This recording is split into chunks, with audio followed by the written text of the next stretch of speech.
Before we get started, we want to be upfront with you. This film dives into the mental health struggles that athletes, especially goalies, face.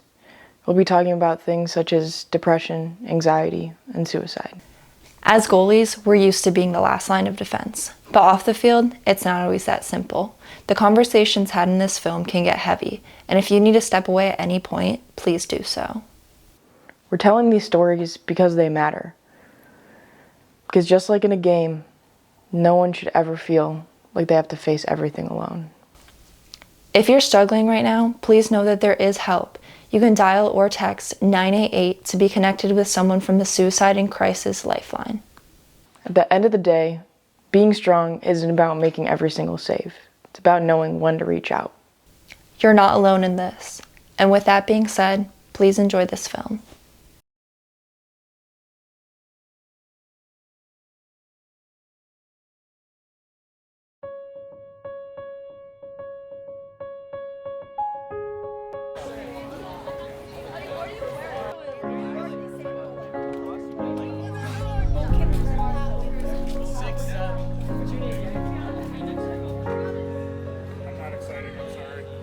That's what's been great about it for me. It's always been something to look forward to.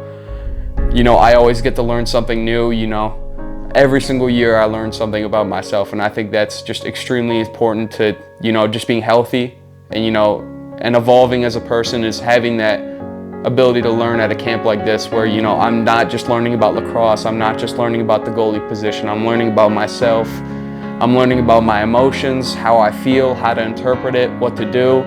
And I think those things have just made such an impact in my life and made me, you know, the person I am today that, you know, I don't know who I would be without that present in my life.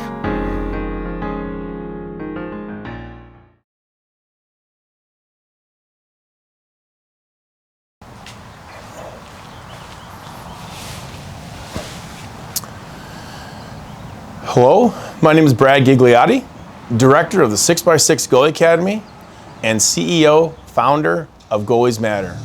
And we're based here in West Michigan in the great Midwest. 6x6 was a business I started back in 2009, and to this day, it keeps flourishing with the camp that I started in 2017. Every year, our numbers keep growing, and they come to 6x6 because we focus heavily on mental health.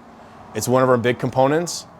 If I have an issue in goal, I'm struggling with losses, I'm struggling with failure, I can go and reach out to another goalie, and the only way for that to happen is through a network, which is what I've created, so that goalies can come together and have those conversations. People come because they now understand what it's like to be a goalie. And when you put all these goalies in one area for 4 days, they get to network with one another, and they build the network, they build the community, and they realize that there's more than just themselves. It's really a niche market. I mean, there's a lot of mental health organizations out there that tie to student athletes and mental health, but we wanted to take it a step further because these individualistic roles bear the weight and burden of so much stress and frustrations and results and expectations that come with that position that we chose in the sports that we selected. When it comes to lacrosse, we have 3 attackmen, we have 3 midfielders, we have 3 defenders, but there's only 1 goalie.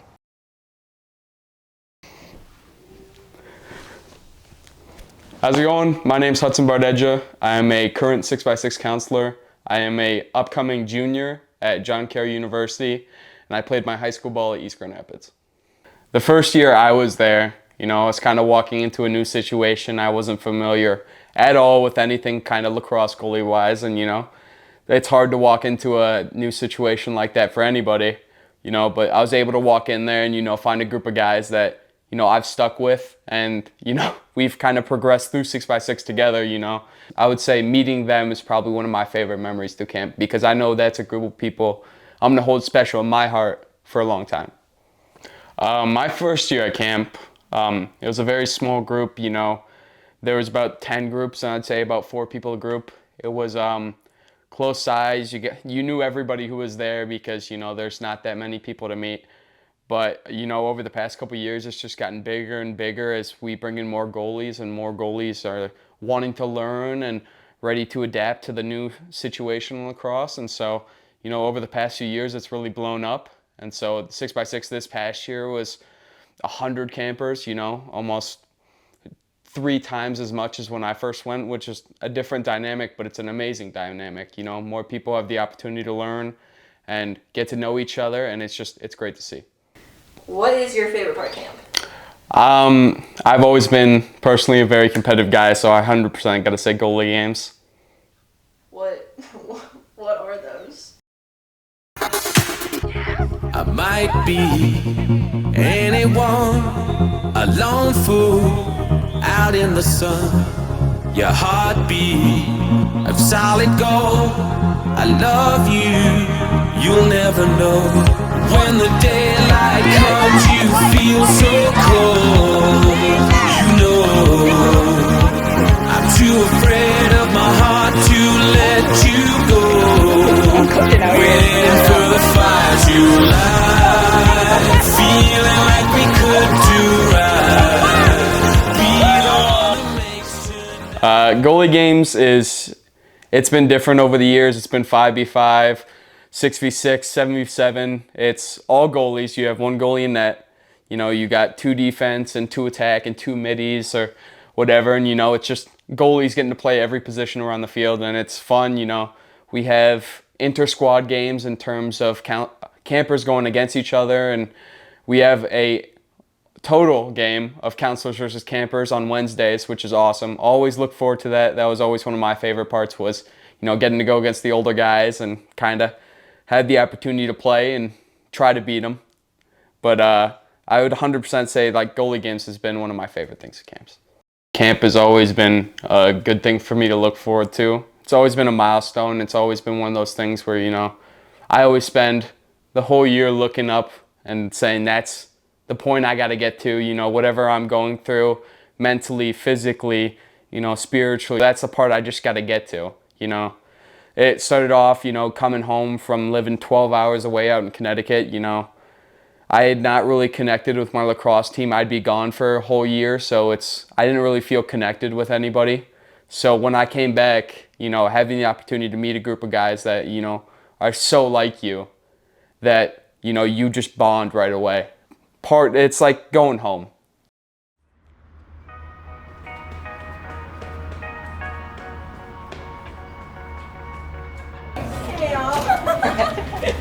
Welcome to camp.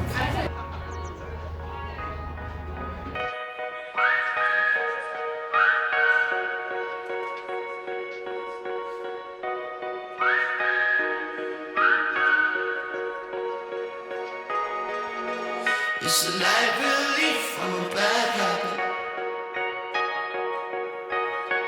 It's my mother's cooking when I can't have it. It's the last train home from a day tripping. It's the place I know when I start slipping. Darling, won't you take me home? Send me shivers somewhere I used to go. Write my name across your mouth when I let my feelings down. Darling, won't you take me home? Yeah, won't you take me home?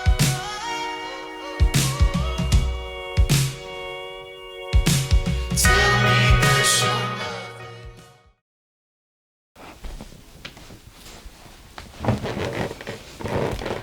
Hi everyone, my name is Caroline Podger. I am a 4th year at Grand Valley State University. I play club lacrosse here, and I am also part of the digital media team for Goalies Matter.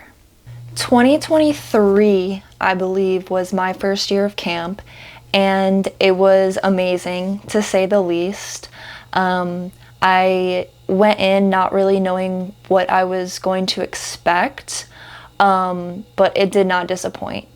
I have made so many incredible friendships and relationships there, and honestly, without Goalies Matter and without the 6x6 camp, I really don't know where I would be. It's a place where I never thought I would find.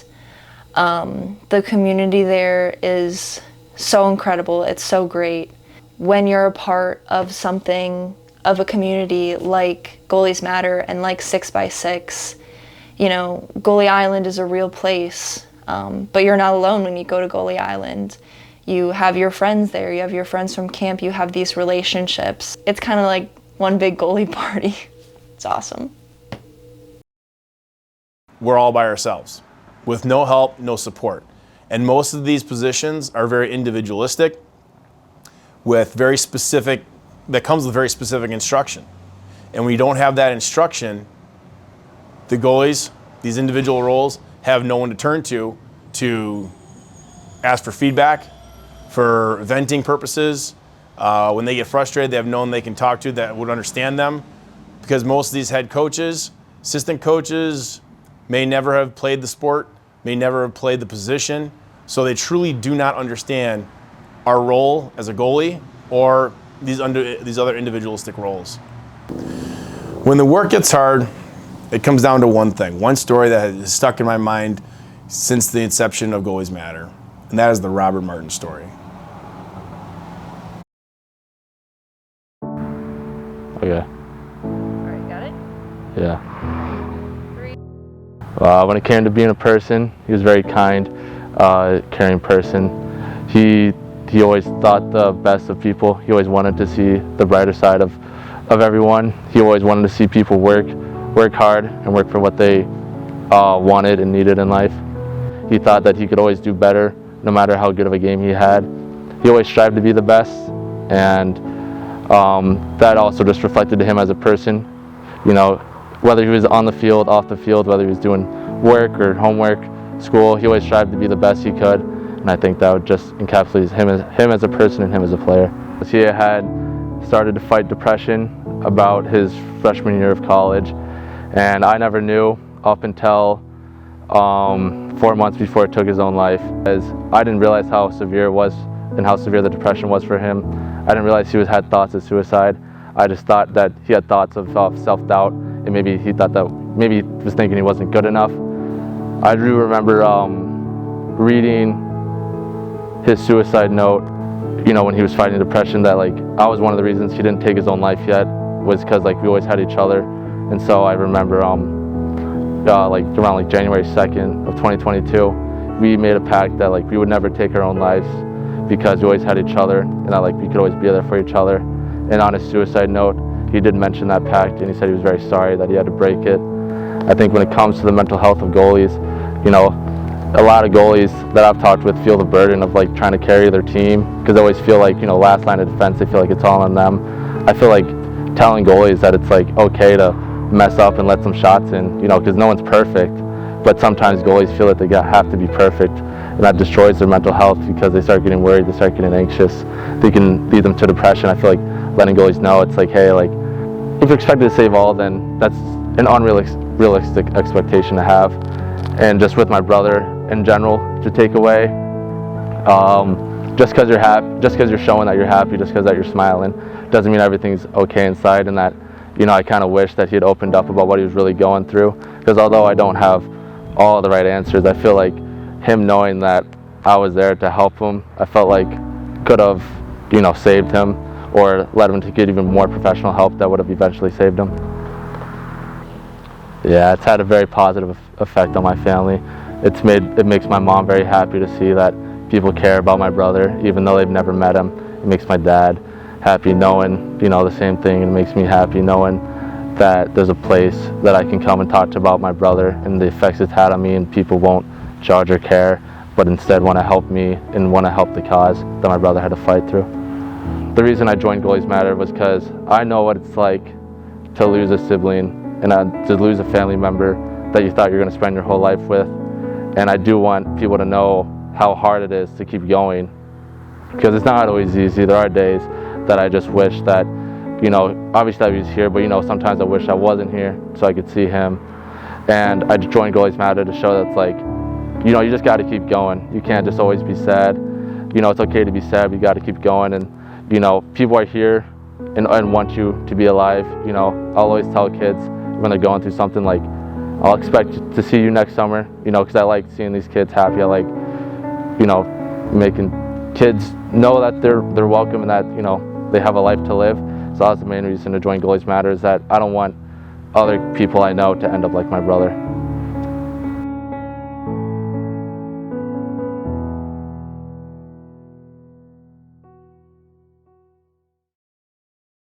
So in 2022, April 1st to be more specific, we had found out through, through the grapevine, whether it be, I think it was in social media, and we had only just launched the community, the Goalies Matter Network a year prior. And when I was getting ready for camp and I started doing some more research into the mental health topics, right, thinking of things to talk about and looking into student athletes and those who have died by suicide. And then all of a sudden I saw a story that came across my social media feed about a goalie from Binghamton University by the name of Robert Martin.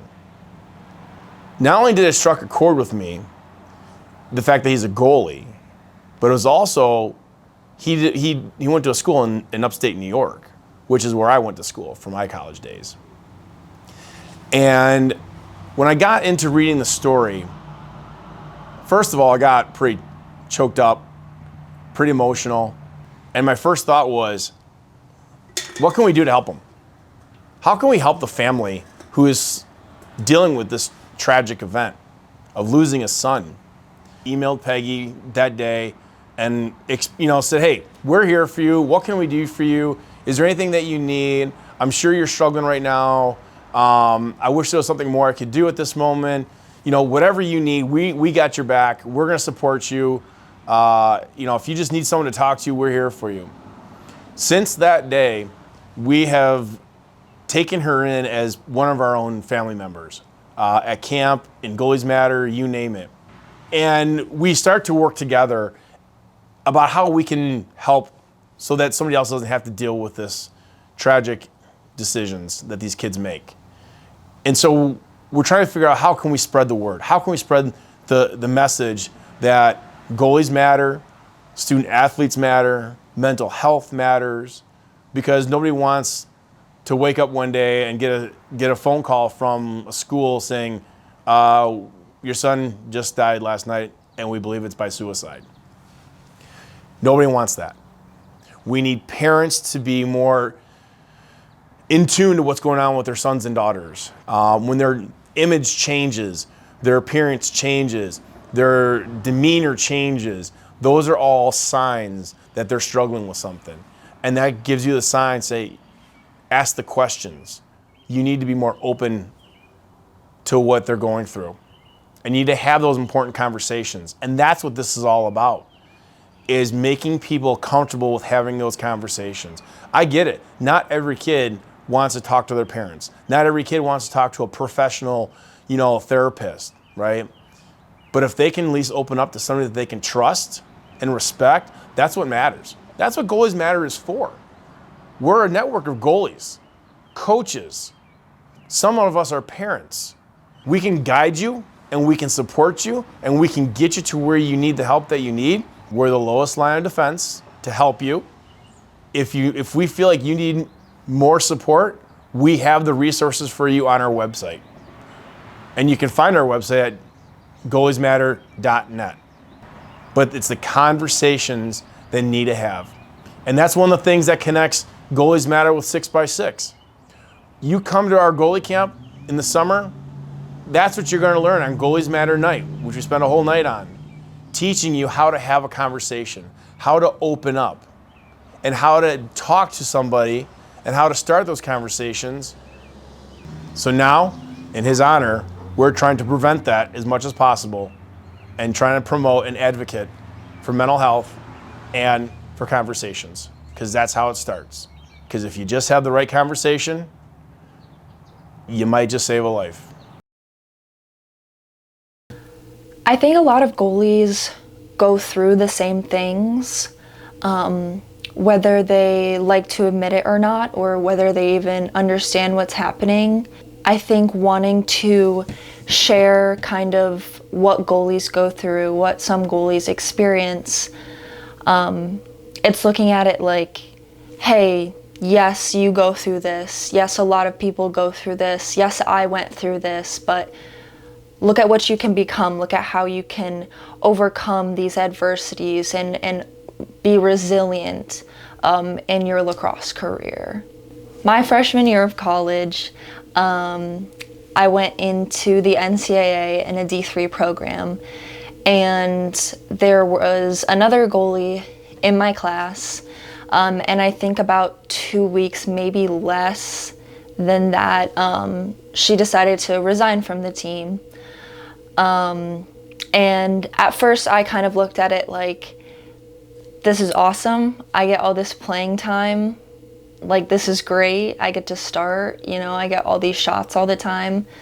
But that quickly faded when I realized kind of what I actually had to do and what I had to go through being the only goalie. Freshman year, spring year was pretty difficult.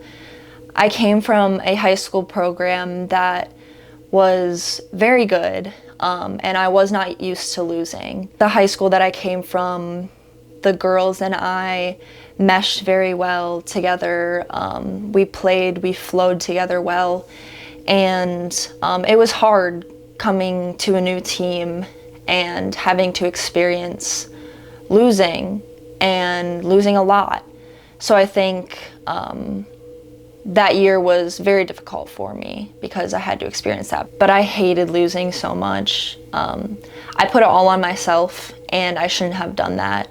But sophomore year, I was still the only goalie, and every time that I would go into my coach's office, she would tell me, hey, we're trying to recruit another goalie, we're looking at the transfer portal, we're doing this, we're doing that. And I believed her because she was my coach, and I still love her. I think she's an amazing individual. I think she's a great coach. I don't think most coaches have had the training to coach goalies and to know exactly what they're going through. And I think right there is the issue with lacrosse and with team sports, is that you have this goalie, but the coach doesn't really know, what the goalie's exactly going through. My spring season, sophomore year, was when I started falling out of love with the sport of lacrosse. And it was really hard for me because I've loved lacrosse since I was in first grade. I was playing goalie since I was in 8th grade.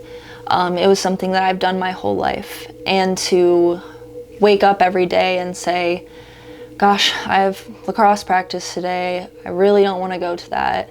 It was really hard for me to want to go to practice every day because I was the only goalie. I was putting all this pressure on myself, saying, you have to save every shot, you have to be in for the whole time of practice, you can't take any breaks, like you have to be in for every single drill. And I didn't have to, but I was putting that pressure on myself, and I think most goalies do put that pressure on themselves, where they have to be the best and they have to be perfect and they can't let a goal in or else they'll be pissed at themselves. And I did the same thing. I think putting that pressure on myself was what made me dislike the sport so much. And also being the only goalie was extremely difficult. My junior year was also pretty tough. I was again the only goalie, and I thought that it might get better over fall and over spring season, but it didn't. I think being the only person in your position in an NCAA sport is extremely difficult. Mainly the people who were by my side during this was my Goalies Matter family. I would call gigs. I would text my best friend, whenever I needed something, whenever I needed that boost of like, hey, you're doing fine, or I just needed to rant or whatever it was, like, they were there for me. I did transfer, and I love it here. I'm on the club lacrosse team, and I have 2 goalie partners, and they are the sweetest people you will ever meet. They are so encouraging, and I cannot wait to see what the future has in store for me. I love lacrosse again. And to me, that's what it should be. You should love what you're doing. You should love the sport. You shouldn't hate to go to practice every single day. There's one story that kind of sticks out to me. A parent who reached out to me from Albany, New York. And he was telling me how bad his kid was being bullied. This kid is 10 years old being bullied by his club coach, who thought that he just wasn't that good enough to be the starting goaltender. And anytime this kid tried to get better, tried to go to see a private goalie coach and showed improvements, this coach just turned a blind eye and didn't see it. Just kept thinking this kid was just not good enough. And he would, pass him over for his own son. And then he would try to go to a different team. Got off that team, tried to go to a different team. The coach then tried to blackball him and say, hey, don't take this kid. He's not very good. He's got a poor attitude. He doesn't perform well. He doesn't communicate. He's just no good. And the dad reached out to me and said, what can I do about this? I go, this is absurd. And I said, well, you came to the right place. We're here for you. What can we do to help you? So could you send a message out to my son? I reached out to him, told him, what he needs to understand, and what he can do about this. He says, you can only control what you can control. And what you can't control, you can't control. So what you can control is who you play for, in a sense. You don't have to play for that coach. I'm sure you're in the East Coast. I'm sure there's other teams that you can find. And if not, play independently or find directly just to get past this coach that seems to be a bully. And long of the short, he ends up trying out for one of these PLL junior teams over the summer. And the coaches who were, or the directors of the coaches involved with this junior program handily picked this kid over many other goalies and said, we want him to play for our junior chaos team.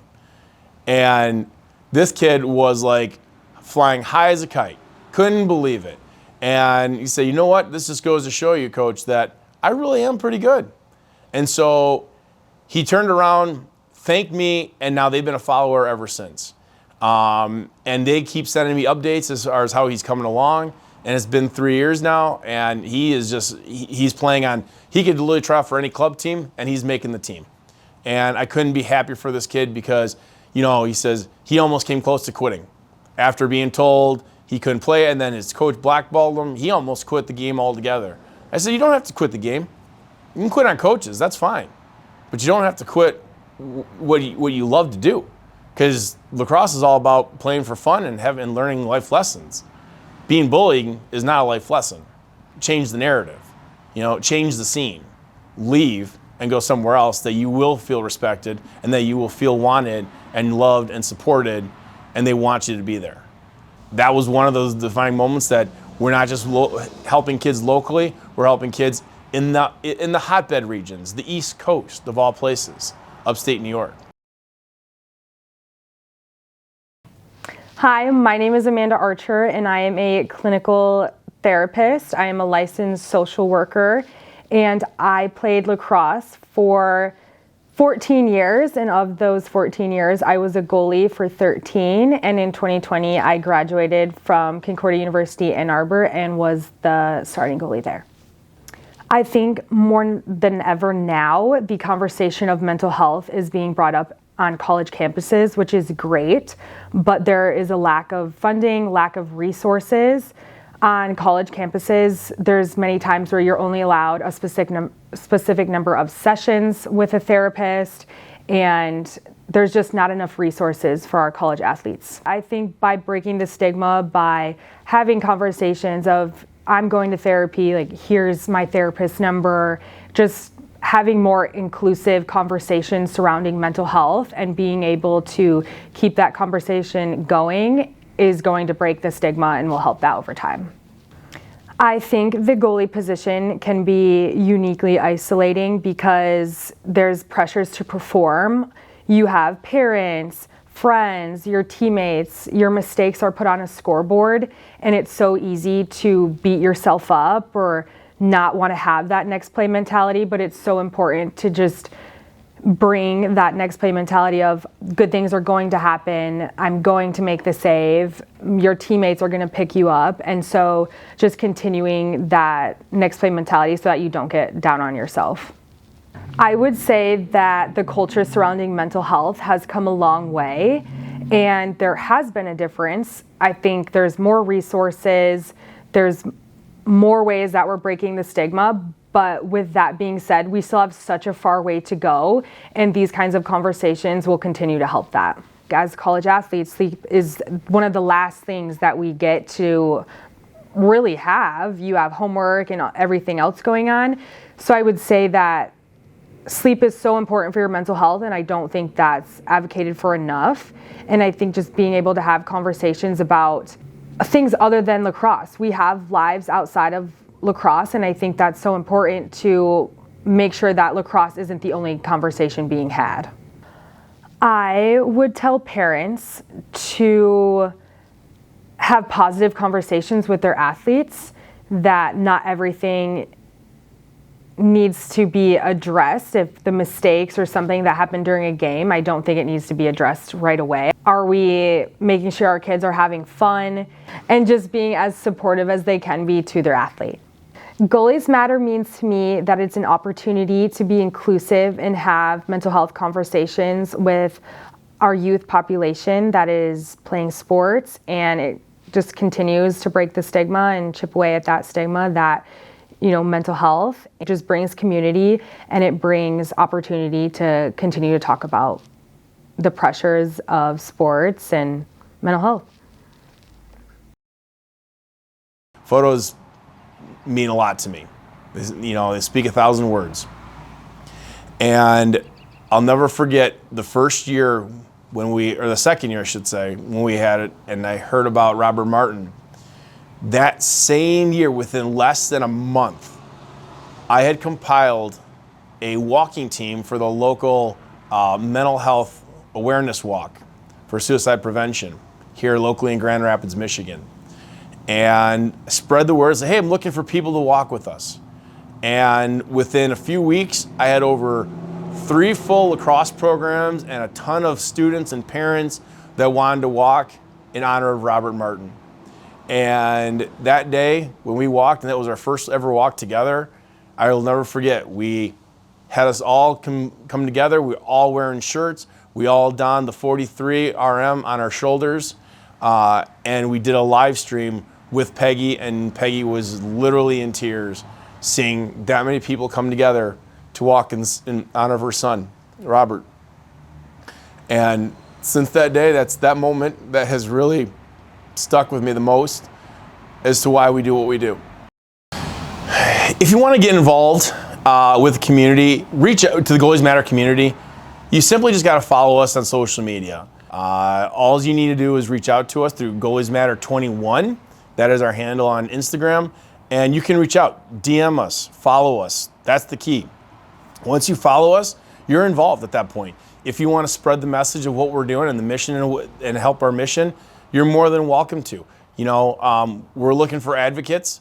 We have a Goalies Matter parents page that all parents have reached out to because, you know, nothing's more stressful than not just being a goalie, but being a goalie parent, as they have to deal with all the, like, oh my goodness, is my kid going to get hurt? Or, oh my gosh, that goal went in. Like, it gets stressful and nerve-wracking watching kids take shots at taking shots at your son or daughter in the cage. So we have that Facebook group for parents so they can vent. They can discuss the poor coaching decisions and justifications and everything else that goes along with contributing to goalies' mental health declines. And we'll put out all sorts of things, material content. We'll talk about things for our goalie camp that we do a lot with, and just in general, whatever we can do to help you get involved, we will. I mean, we'll find a way to get you to come out of the community and participate. And you don't have to be locally here in Michigan. You can be in California. You could be in Texas. You could be in Florida. And we'll find a way to get you some handouts, whether it be bracelets, whether it be some stickers, helmet decals, any way that we can spread the message of our mission and that goalies can support one another is even better, because that brings the bond and the community together. When I can look back at somebody and say, look down the line and say, hey, good game, goalie, and then turn around and be like, hey, they got a Goalies Matter sticker. They're part of the community. Right there, that just tells us that we're starting to form, we're starting to get bigger, and we're going to continue to keep spreading the word. I'd like for every goalie, when it comes to mental health, to know that, one, they're not alone. Even though we're just a small piece of the pie when it comes to our position, our community as a whole is enormous. When you dive deep into the world of the goalie or the individualistic roles, like the cute quarterbacks and the pitchers, you name it, there's a lot of us. And when you can all come together, you can support one another, then you can get through anything together. And with that, hopefully more conversations will be had. And if we can build those relationships out of those conversations, then to me personally, I feel like we've done our job at Goalies Matter. We have literally created a network of kids, individuals, coaches, parents who are willing to be open and supportive and have that unconditional love for these kids and other individuals, so that we don't lose another soul to the demons of mental health.